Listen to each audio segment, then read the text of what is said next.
आज का टॉपिक है बेटा आइसोइलेक्ट्रिक स्पीशीज। आइसोइलेक्ट्रॉनिक स्पीशीज क्या होते हैं उसकी definition. Arrange the following isoelectronic species aluminium 3 positive, magnesium 2 positive, sodium positive, F negative according to ionic size. आपको आयनिक साइज के अकॉर्डिंग सारे अरेंज करने हैं। और सबसे पहले डेफिनेशन किसकी बतानी है, आइसोइलेक्ट्रॉनिक स्पीशीज होते क्या हैं।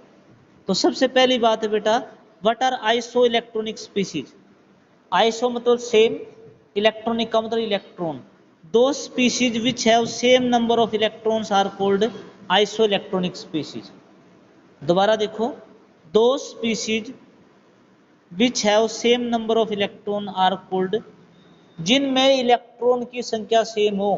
कोई भी दो स्पीशीज जिसमें क्या सेम हो, आपके नंबर ऑफ इलेक्ट्रॉन सेम हो, they are called isoelectronic species.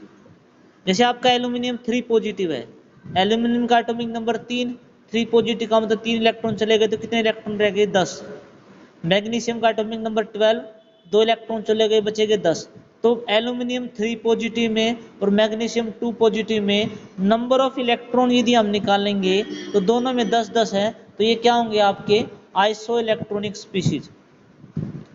अब देखो, aluminium 3 positive, magnesium 2 positive, sodium positive और F नेगेटिव, ये सारे ही आइसो इलेक्ट्रॉनिक स्पीशीज हैं। कैसे, एल्यूमिनियम का एटॉमिक नंबर होता है 13, +3 का मतलब 3 इलेक्ट्रॉन चले गए तो कितने इलेक्ट्रॉन रह गए, 10। तो इसका नंबर ऑफ इलेक्ट्रॉन कितने हो गए बेटा, 10। मैग्नीशियम 2 पॉजिटिव है तो मैग्नीशियम का एटॉमिक नंबर 12, 2 इलेक्ट्रॉन चले गए बचेंगे 10। Sodium positive atomic number 11, 1 electron चले गए बचे 10। फ्लोरीन 9, 1 इलेक्ट्रॉन ले लिया तो 10। These are isoelectronic species. But इसमें नंबर ऑफ प्रोटॉन अलग अलग होंगे भाई। एल्यूमिनियम एटॉमिक नंबर 13 है तो 13 प्रोटॉन, मैग्नीशियम में 12 प्रोटॉन, सोडियम का एटॉमिक नंबर 11, 11 प्रोटॉन, फ्लोरीन का एटॉमिक नंबर 9 तो 9 प्रोटॉन। इस तरीके से नंबर ऑफ प्रोटॉन क्या होंगे आपके, अलग अलग होंगे।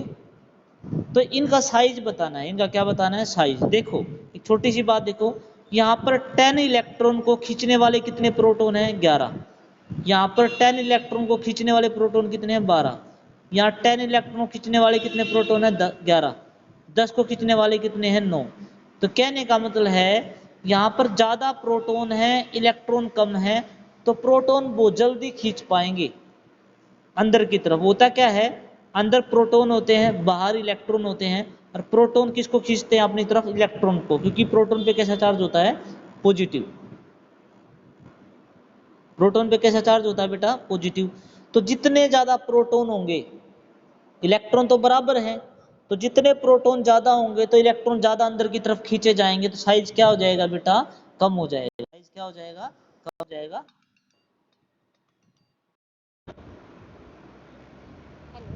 हाँ जी, खींचते हैं, इलेक्ट्रॉन को अपनी तरफ खींचते हैं। तो जितने नंबर ऑफ प्रोटॉन ज्यादा होंगे, जितने नंबर ऑफ प्रोटॉन ज्यादा होंगे इलेक्ट्रॉन के अंदर अंदर की तरफ आएंगे तो साइज छोटा हो जाएगा।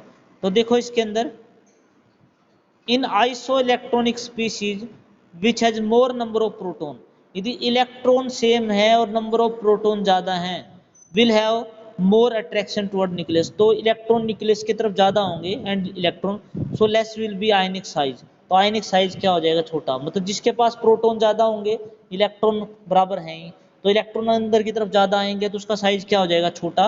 तो सबसे छोटा साइज किसका है बेटा, एल्यूमिनियम 3 पॉजिटिव का। उससे बड़ा मैग्नीशियम का, क्योंकि इसमें 12 प्रोटॉन है, सोडियम में 11 और फ्लोरीन में 9। तो इस तरीके से सबसे ज़्यादा प्रोटॉन किस में है, एल्यूमिनियम 3 पॉजिटिव में, इसलिए इसका साइज क्या हो जाएगा, सबसे छोटा हो जाएगा। इसमें कोई डाउट हो तो पूछो। देखो बेटा इस पेज को लगा रहा हूँ, रुक जाओ 1 मिनट, 1 सेकंड रुक जाओ।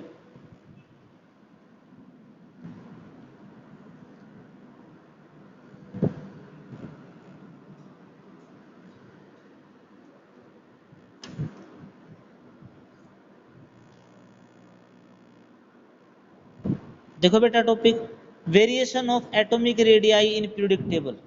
पीरियोडिक टेबल में जो एटॉमिक रेडियाई है उसका वेरिएशन कैसे होगा ये बताना है, ठीक है। पीरियोडिक टेबल में क्या करना है, एटॉमिक रेडियाई का वेरिएशन कराना है। तो सबसे आपको 10th में पढ़ा होगा, डाउन द ग्रुप साइज बढ़ता है, अलोंग द पीरियड घटता है, इस तरह पढ़ा होगा ना आपने। तो अब देखो डाउन द ग्रुप क्या होगा, down the group, down the group आपका साइज हमेशा बढ़ता है, मतलब एटॉमिक रेडियस बढ़ती है। क्यों बढ़ती है? देखो, मान लो सेल बढ़ते हैं, कैसे? लिथियम है, लिथियम, लिथियम का एटॉमिक नंबर होता है 3 होता है। तो पहले सेल में एक इलेक्ट्रॉन आएगा, दूसरे में 2 आएंगे। लिथियम का एटॉमिक नंबर कितना होता है बेटा? 3। तो पहले में एक, दूसरे में 2, मतलब 2 सेल होंगे लिथियम में। नेक्स्ट होता है सोडियम, जिसका एटॉमिक नंबर होता है 11, 2 8 1। तो पहले में 2, फिर 8, फिर 1। तो इसमें सेल कितने होते हैं? 3।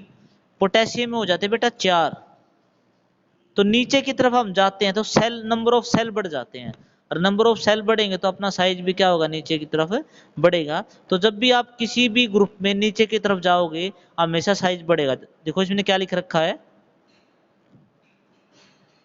कि on moving down the group atomic radius increase. Atomic radius क्या हो जाती है? बढ़ जाती है, due to increase in number of shell. क्योंकि नीचे की तरफ नंबर ऑफ सेल बढ़ जाते हैं तो आपकी एटॉमिक रेडियस भी क्या हो जाएगी? बढ़ जाएगी। इसमें कोई डाउट हो तो बताओ। नीचे की तरफ आप जाते हो तो नंबर ऑफ सेल बढ़ेंगे, नंबर ऑफ सेल बढ़ेंगे तो आपकी एटॉमिक रेडियस भी क्या होगी? आपकी बढ़ेगी।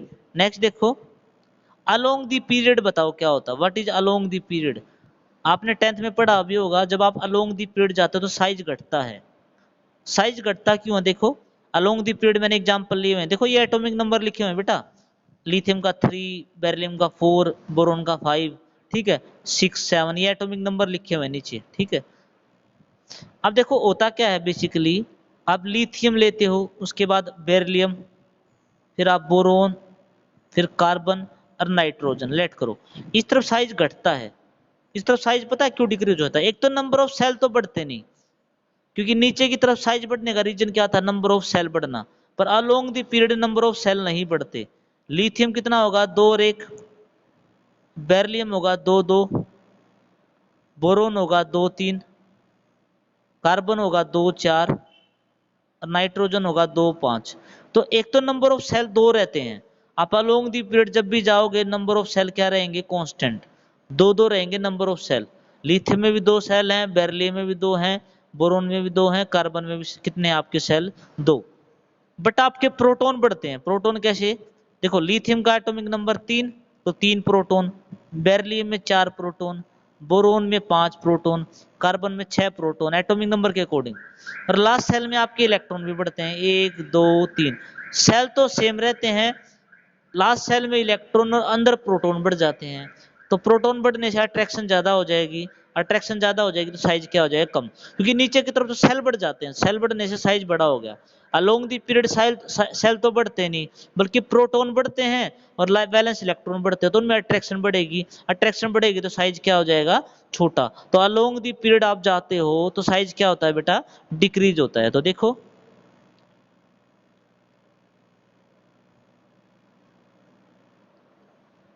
on moving left to right in any period the number of cell remain constant।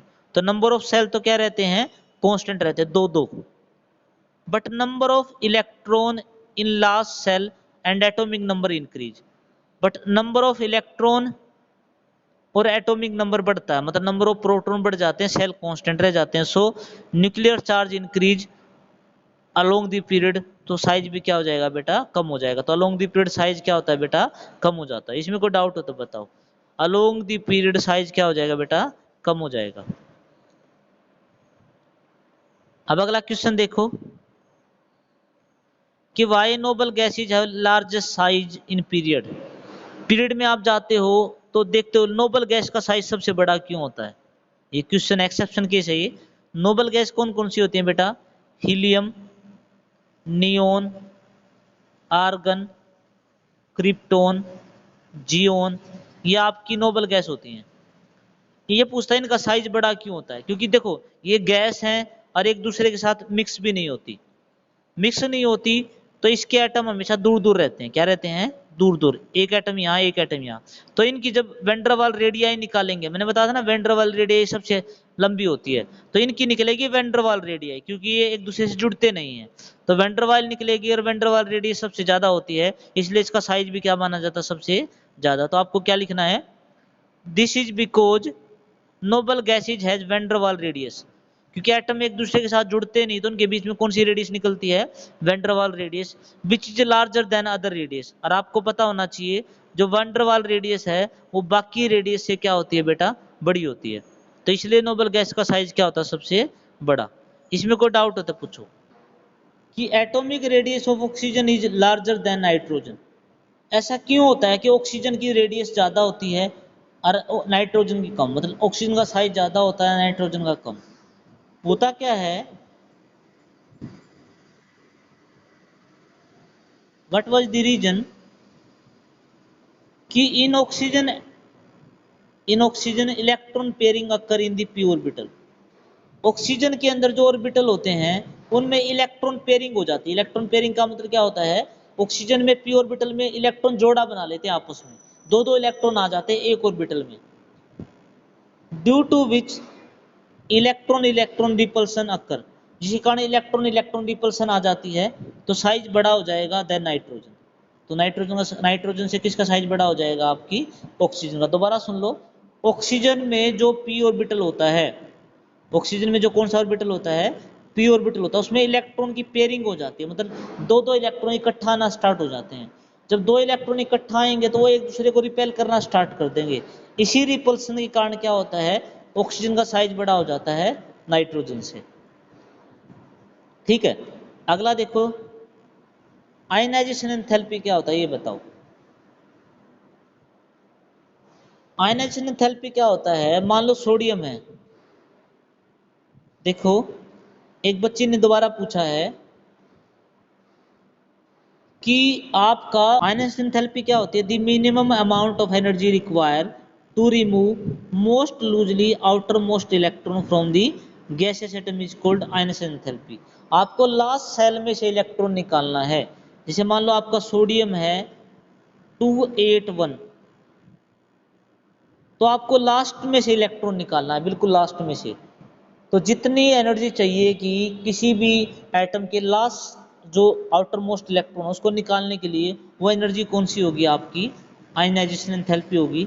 मान लो कोई भी मेटल है आपका, उसमें से आपको एक इलेक्ट्रॉन निकालना है, तो आप एनर्जी लगाओगे, उस एनर्जी का नाम क्या होगा, आयनाइजेशन एनर्जी।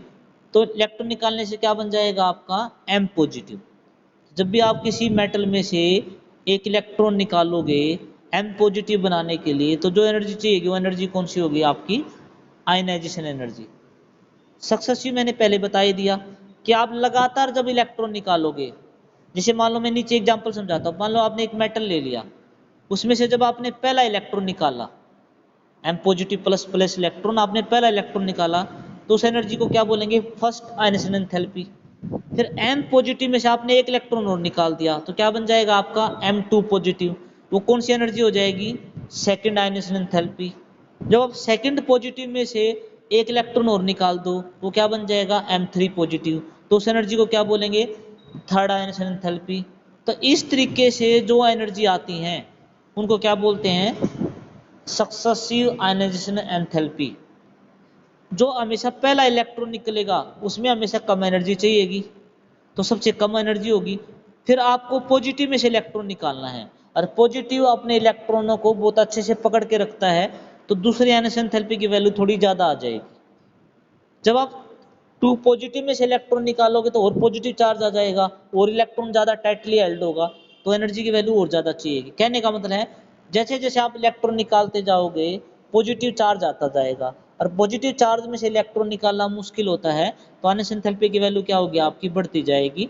तो इस तरीके से जो होती है वो क्या होती है, आपकी सक्सेसिव आयनाइजेशन एंथैल्पी। तो आप पहले पहला इलेक्ट्रॉन निकालो, फर्स्ट आयनाइजेशन एंथैल्पी, फिर आप दूसरा निकालो वो सेकंड, फिर तीसरा इलेक्ट्रॉन निकालो थर्ड।